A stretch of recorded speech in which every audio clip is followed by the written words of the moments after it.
Today, we are undertaking a comprehensive analysis of a film that, well, it really captured the paranoia and wonder of the early 1980s. It kind of defined suburban horror, all while carrying one of the most complex and contested creative histories in cinematic memory, 1982's Poltergeist. It is a phenomenal subject. I mean, its Wow. significance far outweighs its runtime. For those of you who might need a quick refresher, though we won't be focusing on the plot, the story revolves around the Freeling family. Stephen, Diane, and their three kids. Exactly. They're living the seemingly perfect, upwardly mobile life in a planned community, Cuesta Verde, California. And the entire premise is built on the absolute shattering of that American dream. Right, when these malevolent spirits emerge and eventually abduct their youngest daughter, Carol Ann. And the statistics from its release, they really underscore just how massive this phenomenon was. Poltergeist premiered on June 4th, 1982. It was distributed by MGM-UA Entertainment Co. And the budget, considering what they put on screen, it was surprisingly tight, only about $10.7 million. Yeah, that's a fraction of what a blockbuster costs today, a tiny fraction. But the return on that investment was just astronomical. It secured its status instantly. It brought in a staggering $121.7 million at the domestic box office. Wow. That commercial success placed it as the eighth highest grossing film of 1982. And crucially, it held the title of the highest grossing horror film released that year. So it was a massive cross-genre hit. It absolutely was. And that success, especially coupled with E.T. the Extraterrestrial, which came out at the same time, it prompted publications like Time and Newsweek to quickly coin that period the Spielberg summer. Right. And our mission here isn't to just rewatch the film. It's to use our sources to really understand its unique position in history. The contentious story behind the camera, the technical innovations that scared a whole generation. And the lasting and often tragic legacy that continues to define the entire franchise. We're going to unpack that extraordinary creative tension, the one that led to one of Hollywood's biggest authorship disputes. We'll examine the award-winning craft that set new standards for visual effects and trace the film's cultural footprint across animation, music, and even theme parks. It's really an exploration into how controversy and spectacle can contribute just as much to a film's classic status as the script itself. Okay, let's get right into it. The question of who truly directed Poltergeist. The official credit, of course, belongs to Tobe Hooper. The man famous for the visceral, raw terror of the Texas Chainsaw Massacre. Exactly. But the sources, they immediately thrust us into one of the most complex production stories of that whole era. It seems the roles of producer, writer, and director didn't just overlap, they collided dramatically. This authorship debate is completely inseparable from the film's history. It's part of its DNA. The initial seed for the movie, it actually came from a totally different project of Steven Spielberg's. It was originally titled Night Skies. Night Skies? So that wasn't a ghost story. Not at all.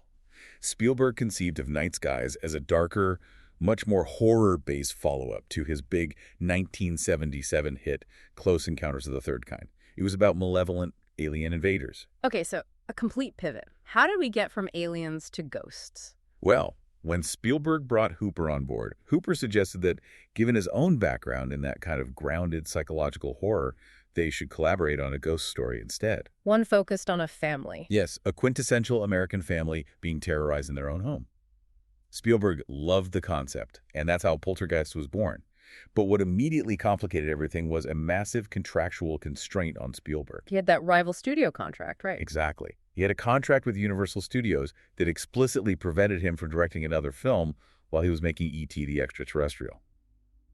So Tobe Hooper, the horror visionary, had to be brought in as the official director. But Spielberg was intensely involved from day one. He was the writer, producer, and chief creative force. And that level of producer involvement, it led almost immediately to these conflicting accounts of who was really in charge on set. The common view, certainly at the time, suggested Spielberg was the de facto co-director, or maybe even the main director. It was largely because of his consistent physical presence on set and his own comments to the press. Spielberg himself really fueled that narrative of control, didn't he? He certainly did. There's a quote from the Los Angeles Times in May of 1982 where he said, and this is so crucial, "Tobe isn't a take charge sort of guy. If a question was asked and an answer wasn't immediately forthcoming, I'd jump in and say what we could do." Wow. He finishes by saying Tobe would not agreement, and that became the process of collaboration. That language, It suggests a very clear power dynamic, almost paternalistic. Spielberg was filling what he saw as creative Yeah, voids. and his co-producer Frank Marshall, he backed that up, Yeah. unequivocally. Marshall stated to the LA Times that the creative force of the movie was Steven. And he provided details to support that, right? Yeah. Oh, very specific details. He claimed that Spielberg personally designed and drew every storyboard for the entire film, Every single one. every single one. And Marshall also confirmed Spielberg was physically on set every single day, except for 3 days when he was in Hawaii with George Lucas. That is just an extraordinary level of hands-on participation for a producer. Almost unheard of, Of- especially for someone who was technically busy directing another massive film like E.T. at the same time. It really speaks to how personal this material was to Spielberg. It does, but it also created a completely untenable situation for Tobe Hooper, who was, the official director of record. So it seems that perspective, the idea that Hooper was just a figurehead, almost was dominant in the media early on, but our sources also provide a really strong defense of Hooper's specific contributions. They absolutely do. Hooper and many of the cast and crew strongly disputed this notion that he was just along for the ride. Hooper tried to clarify where the controversy even came from. In later interviews, he suggested the rumors started from a misunderstanding. A report in the Los Angeles Times. Yes, about Spielberg shooting separate footage of little race cars outside the Freeling house while Hooper was busy shooting another scene. Hooper maintained that from that one small detail, quote, it became its own legend of dual direction. But the more powerful defense really comes from the people who were there in front of the camera receiving directions every day. Definitely. There's a 2012 article in Rue Morgue magazine that commemorated the film's 30th anniversary. It collected interviews from several cast and crew members who, it reported, unanimously sided with Hooper. And what's essential there is the distinction of labor on set. Who was doing what job? Right. Oliver Robbins, who played the son, Robbie Freeling, was very clear about the mechanics of it. What did he say? He said, the guy who sets up the shots, blocks the actors, and works with the crew to create a vision is the director. In those terms, Tobe is the director. He's the one who directed me anyway. So that suggests Hooper was definitely handling the core mechanics of filmmaking. And we also have James Caron, who played Stephen Freeling's boss, Mr. Teague. He acknowledged the tension, but confirmed Hooper's authority. His quote was simple, I considered Tobe my director. This confirms that even if Spielberg was right there, Hooper was the one giving the primary direction to the actors. There's also some more nuanced testimony from the crew, right? Yes. The makeup and effects artist Craig Reardon noted that Spielberg often had the final say. He cited one instance where Spielberg vetoed Hooper's original, more gruesome version of that cancerous steak effect in the kitchen scene. But even with that kind of oversight. Even with that, another cast member, Martin Casella, said that while, quote, so much of Poltergeist looks and feels like a Spielberg movie, his memory was that Tobe was mostly directing the day-to-day action. So it was a true, if maybe unbalanced, collaboration. That's a good way to put it. This internal and public tension surrounding the credit, it eventually led to official action from Hollywood's governing body. The Directors Guild of America, the DGA, they opened an investigation. What was the official reason? The investigation was into the question of whether or not Hooper's official credit was being denigrated by the statement Spielberg had made claiming so much control. Because the DGA protects the integrity of that director's credit. It's considered sacrosanct. It is. The investigation resulted in an arbitrator's ruling that, well, it didn't strip Hooper of his credit. He kept that. But it did compel MGM-UA Entertainment Company to pay $15,000 to Hooper. And what was that payment for, specifically? It was specifically because the studio had given producer Spielberg a more prominent credit than director Hooper in the trailers and promotional materials. That's a fascinating detail. So it wasn't about who said action and cut on set. It was about the marketing. It was about who the studio felt was the bigger commercial draw. Precisely. But the ruling did acknowledge the broader dispute, noting that broader issues of dispute exist between producer-writer, Spielberg, and the director. So the DGA was affirming Hooper's professional standing. They were making a point that studios couldn't use the celebrity of a producer to commercially overshadow the credited director. It was a pivotal moment for creative control and marketing ethics in Hollywood, for sure. And maybe the most definitive public resolution came from Spielberg himself. He issued an open letter right around the time the film was released. Yes, in the Hollywood Reporter. Yeah. And this letter was a masterclass in Hollywood diplomacy. Spielberg publicly praised Hooper, noting that the press had misunderstood their rather unique creative relationship. He made a specific point of emphasizing his involvement, though. He did. He said, "I enjoyed your openness in allowing me, as a writer and a producer, a wide berth for creative involvement." But he concluded by fully confirming Hooper's competence. He wrote, "You delivered the goods. You performed responsibly and professionally throughout the time I spent with you." So he essentially used a public statement to simultaneously acknowledge his deep involvement while formally validating Hooper's authority, a very careful balancing act. It was. That letter served as the official public acknowledgement needed to quell the DGA investigation and the media frenzy. It made sure the film's success wasn't undermined by all the infighting. But the speculation, of course, it didn't end there. After Hooper's death in 2017, the debate surfaced all over again. It did. And director Mick Garris, who actually worked as a publicist on the film and made several set visits, came to Hooper's defense. And he had a really valuable outsider's perspective on the dynamic between the two men. Garris's insight suggested a context of maybe intimidation rather than outright control.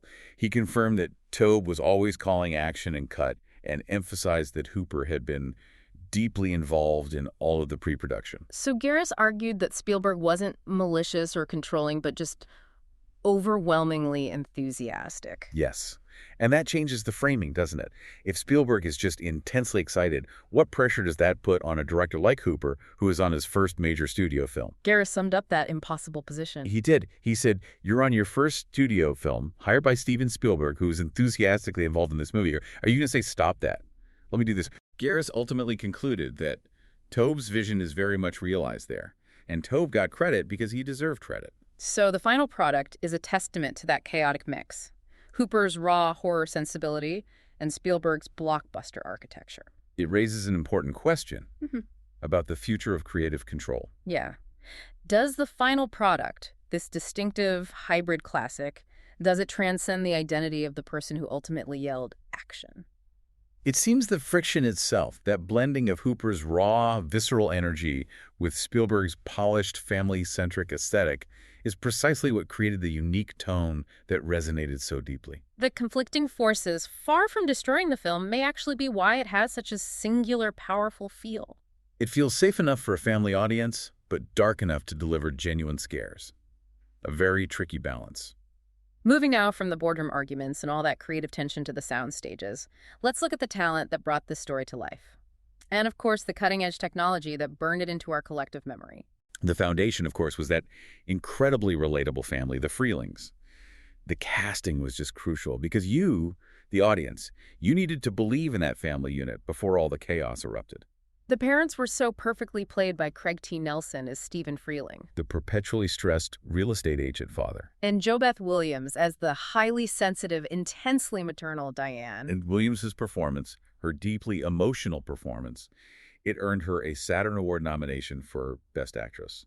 The casting of the children was just as important for anchoring the emotional reality amidst all the supernatural chaos. You had Oliver Robbins as the son, Robbie, Dominique Dunne as the eldest daughter, Dana, And of course, the iconic Heather O'Rourke as the young Carol Ann, who really provided the film's narrative center. and we absolutely cannot discuss this cast without highlighting the unforgettable performance of Zelda Rubinstein. As the spiritual medium, Tangina Barons. Her arrival signals that shift from a mere haunting to a spiritual intervention. Her distinctive voice, her whole synthesis of the situation, it provided the necessary context for the audience.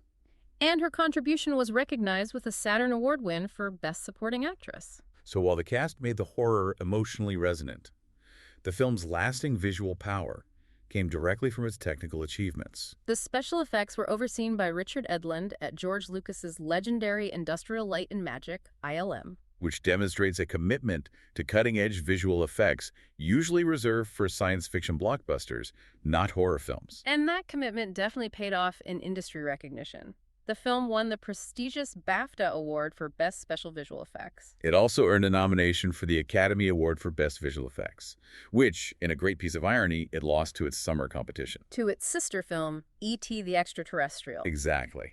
It's incredible that the two greatest technical films of 1982 were battling each other. It perfectly captures that Spielberg summer dynamic. Let's actually get into some of the technical nuggets. That scene where Diane is pulled across the floor and then appears to climb the walls of the children's room, how do they do that? That spectacular illusion is a perfect example of classic Hollywood ingenuity. Mm. Relied entirely on practical effects. It was achieved using a static camera positioned outside of a massive, specially constructed set. Which itself was mounted on gimbals and motorized to rotate 360 degrees. Precisely. The camera never moved. The room moved around JoBeth Williams. That just sounds like an engineering nightmare. What was the mechanism behind it, and what was the physical challenge for her? Well, our sources suggest the set was essentially this massive steel box that required perfect hydraulic calibration.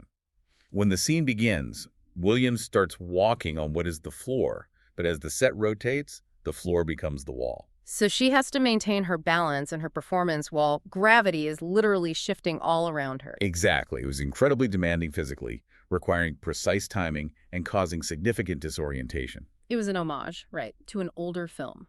Yes, a clear homage to a technique used decades earlier in that classic Fred Astaire sequence in the 1951 film Royal Wedding. It's a trick that relies on the audience just trusting the frame. Speaking of classic cinematic techniques, another powerful visual trick was used in the hallway scene. That was the famous dolly zoom, also known as the vertigo effect, or sometimes the Zolly shot. And how is that achieved? You simultaneously move the camera back on a dolly track while zooming the lens forward. In that scene where Diane runs down the hallway toward Carol Ann's room, this technique creates the illusion of the space rapidly expanding and contracting. The background appears to move away, while the foreground stays the same size. And what's the psychological impact of that? Why use it in that moment? It creates this visual feeling of deep unease and panic. It's meant to mimic the psychological experience of a nightmare or vertigo.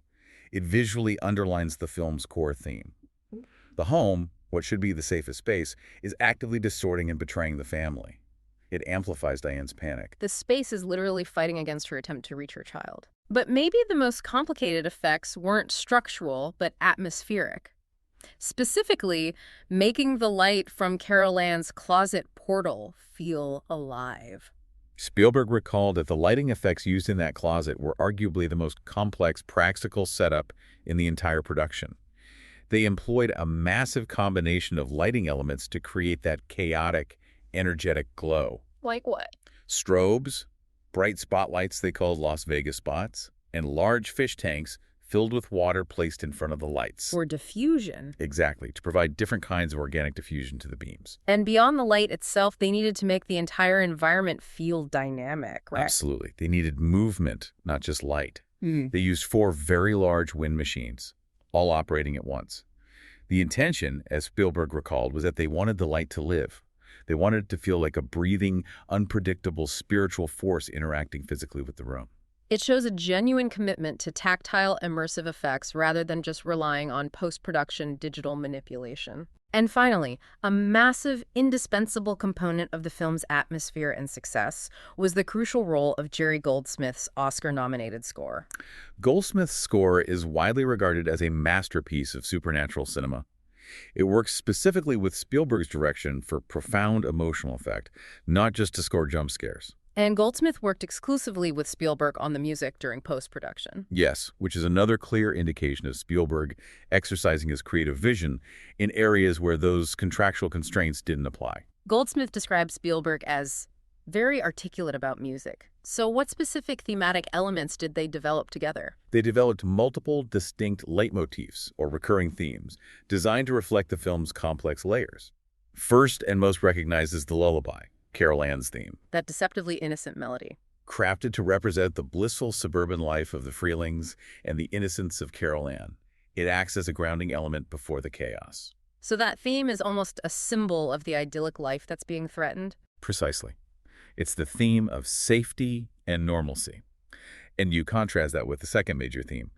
Goldsmith developed this semi-religious melody that was intended to score the souls caught between worlds. Why religious? Spielberg believed that much of the closet action should have a quasi-religious, almost mournful atmosphere. He wanted to acknowledge that many of the spirits were just confused or trapped, not inherently evil. And then, of course, the terror needed its own signature sound to differentiate the truly malevolent force, the beast, from those trapped souls. For the genuine moments of terror and confrontation, Goldsmith deployed these dissonant tonal blasts and harsh string work. This provided a sharp, unsettling sonic contrast to the childlike lullaby and the mournful spiritual melody. It's a very sophisticated three-tiered score. It really elevated the emotional complexity beyond your standard horror fare. It did. That structural complexity is fascinating. Was there anything left on the cutting room floor musically? There was. For music collectors, there's an alternate version of Carol Ann's theme that actually includes lyrics. It's unofficially titled Bless This House. It was recorded and released on the original album, but it wasn't featured in the final theatrical cut of the film. Any idea why? We can only speculate, but perhaps the use of actual lyrics just felt too sentimental.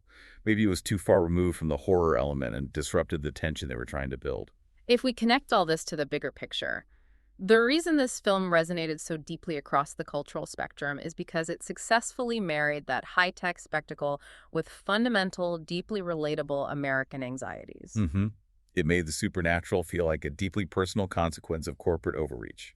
And the film was immediately and generally very well received by critics. It maintains an impressive 88% approval rating on Rotten Tomatoes, and it achieved a rare A grade from audiences polled by CinemaScore. That speaks volumes about its ability to satisfy both critics and the general moviegoing public. Roger Ebert, for instance, gave it high praise. He called it an effective thriller. He specifically highlighted that Hooper and Spielberg were successful because they tried to see the movie's strange events through the eyes of the family members. So the effects, the floating objects, the light shows, they never overwhelm the human emotional core of the film. Exactly. And Vincent Canby of the New York Times concurred. He called it a marvelously spooky ghost story with extraordinary technical effects that managed to be often eerie and beautiful, but also occasionally vividly gruesome. That balance, the eerie beauty alongside the gruesomeness, that's a direct result of that complex dual authorship we talked about. But the film's staying power is deeply rooted in its thematic structure. The idea of family comfort and safety being violently betrayed. Critics immediately picked up on that deeper meaning. They saw it as a classic fairy tale, but set in the modern suburbs. Peter Rayner in the Los Angeles Herald-Examiner argued that the plot mirrored a fairy tale structure. The little girl putting her parents through the most intense tribulation imaginable to prove their love for her. Exactly. He noted that fairy tales always begin with the disruption of the family order, but their conclusion is always a return to order, affirming the indestructible nature of family bonds. And that idea of the family unit proving its resilience was key. Andrew Sarris echoed this in The Village Voice. He focused on the collective action. When Carol Ann is lost, the parents and the two older children come together in blood-kin empathy to form a larger-than-life family that will reach down to the gates of hell to save its loved ones. So the horror serves not to destroy the family, but to crystallize its strength. Nice. While the praise was widespread, especially for the effects and emotional core, it's important to acknowledge the dissenting voices. Which often reflected the complexity of the authorship. Gene Siskel gave the film a notably low rating. He argued that while it was excellent at setting up that idyllic suburban life, He said, when it comes time for the terror to begin, the whole thing is very, very silly. He felt the over-the-top effects just cheapened the psychological setup. And Gary Arnold of the Washington Post offered a critique that certainly seems to reference the production difficulties we detailed earlier. He noted that the film looks and feels decidedly patchy, as if it had been assembled by different hands, frequently working at cross purposes. That patchy feeling, the clash between the raw horror and the polished sentiment, was precisely the byproduct of the Hooper-Spielberg dynamic. It was. But the core of the film's conflict, the underlying premise that fuels the climax, is the thematic justification for the Poltergeist intrusion, the utter desecration of sacred space in pursuit of corporate profit. We see this through Stephen Freeling, the father and real estate agent himself. He learns the terrible central truth from his boss, Louis Teague. The Cuesta Verde development, that whole perfect suburban dream, was literally built over a former cemetery. And this reveal is not just a plot point. It's a scathing critique of corporate greed and the facade of the American dream. The critical revelation is that Louis Teague, Stephen's boss and the developer, moved only the gravestones and headstones to create a fake, attractive park, The actual bodies and remains were left in the ground. deeply disturbing the resting spirits. The horror, then, is not random. It is a direct consequence of historical and corporate betrayal.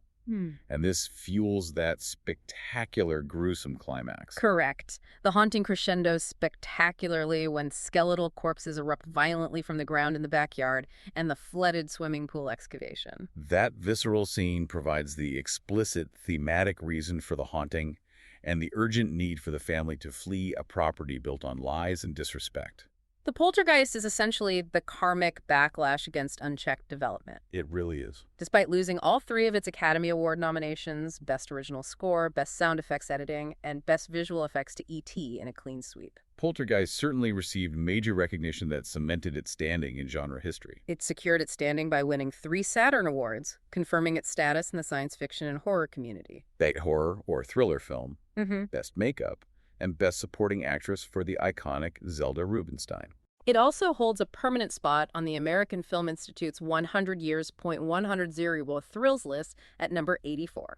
And speaking of lasting cultural power, the single line that defines the film, "They're here," Is named the 69th greatest movie quote on the AFI's list. That demonstrates its linguistic resonance decades later. that recognition speaks volumes about its lasting influence. But here's where the story gets really interesting and frankly heartbreaking. The film rapidly developed an unfortunate notoriety tied to the early deaths of several people associated with it, a phenomenon that the media dubbed the Poltergeist curse. The concept of a curse gained significant media traction due to the tragic premature deaths of multiple cast members across the first 3 films. This notion was explored in depth and sensationalized during an E! True Hollywood Story episode dedicated entirely to the franchise. We must approach this tragic aspect with great sympathy and respect, acknowledging the tremendous loss. 2 of the main children in the film, Heather O'Rourke and Dominique Dunne, passed away tragically young shortly after their involvement. Dominique Dunne, who played the eldest daughter Dana Freeling, died in 1982, shortly after the film's release. And Heather O'Rourke, the unforgettable Carol Ann Freeling, who starred in all 3 films of the original trilogy, also passed away young in 1988 due to medical complications. These tragic losses, coupled with others associated with the subsequent films, cemented this enduring, dark legend surrounding the franchise in popular culture.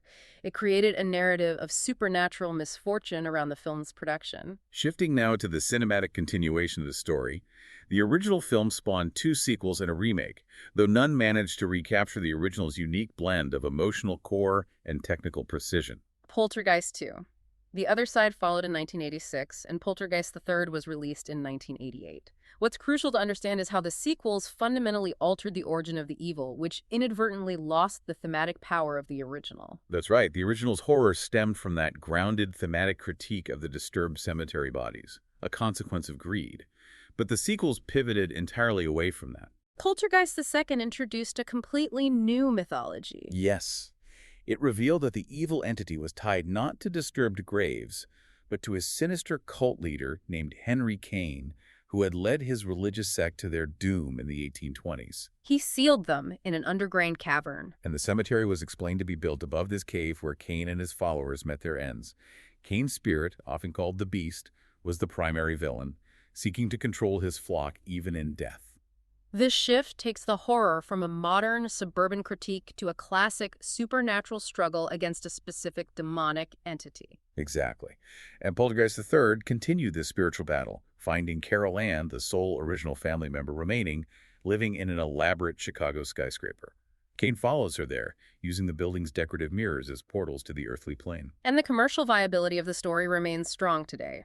There was a 2015 remake, and a new television series is reported to be in early development at Amazon MGM Studios. What's fascinating here is how quickly the original 1982 film permeated popular culture.